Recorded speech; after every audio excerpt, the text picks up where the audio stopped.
Oh, Hello, my name is Malon Coffee, and today I'm going to speak to you on the topic stress. Firstly, let us define what is stress. Stress, according to the Cambridge International Dictionary of English, is great worry caused by a difficult situation or something which causes this condition. Stress is your mind and body's response or reaction to a real or imagined threat, event, or change. The threat, event, or change are commonly called stressors.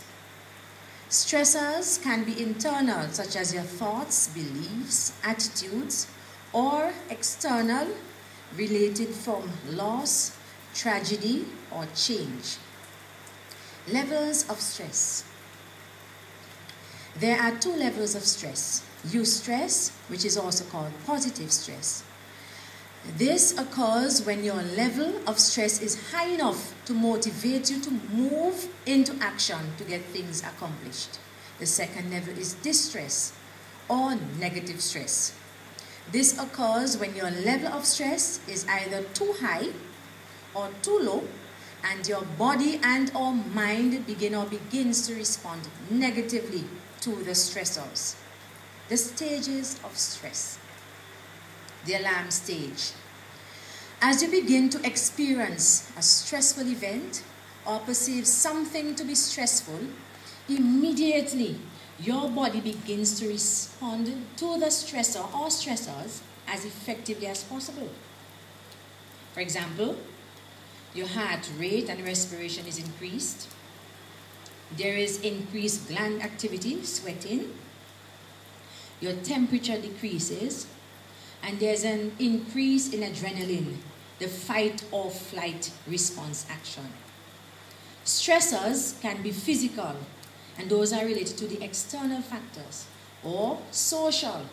These are caused by interactions between an individual and his or her environment. Or psychological. Strong emotions can be brought on by external or internal factors. There's also the lack of enthusiasm for family, school, work, or life in general. There is change in eating habits, insomnia, anger, and fatigue, and all of these show up during the resistance stage. There is also poor problem solving, confusion. Sometimes you get nightmares.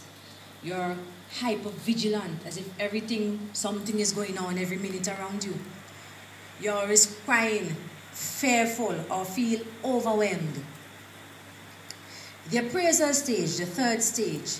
This is a first opportunity in which a person's belief systems, past experiences, and personality determine if a specific situation will be successful. The coping stage, the fourth stage of stress, is the second opportunity where the person determines whether the response will be either negative or positive. Yogi Berra said, "Don't worry about the things you can't control, because if you can't control them, they are not worth worrying about." Great advice, isn't it? Let us speak now about the kinds of stress. Stress is short-term or acute. That kind of stimulus or incentive that represents a challenge or threat, which causes an alarm reaction and then elicits a response which resolves the situation, is a short-term or acute stress. These examples of such is what we feel when we are rushed to finish something, when we can't find a parking spot anyway, or when we get pulled over by the police. The second kind of stress is long-term or chronic. This is a condition in which we experience a continual barrage of unresolved stimuli. For example, This is stress that stays with us for months or sometimes years. It also stems from traumatic events from childhood or events that happen during adulthood. And it is also caused by emotional stress. Finally, don't go nuts.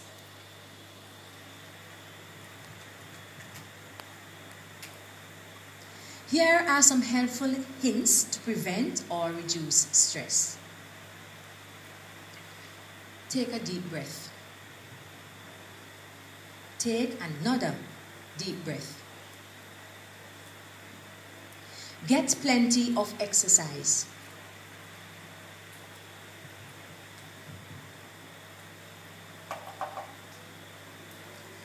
Get in control. Develop a plan of action.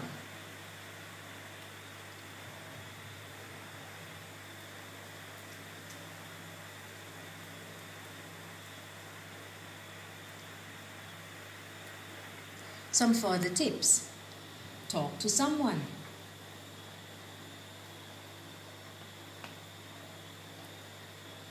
Socialize. Meet other people. Go places. And last but not least, have a laugh. A very big one would be helpful.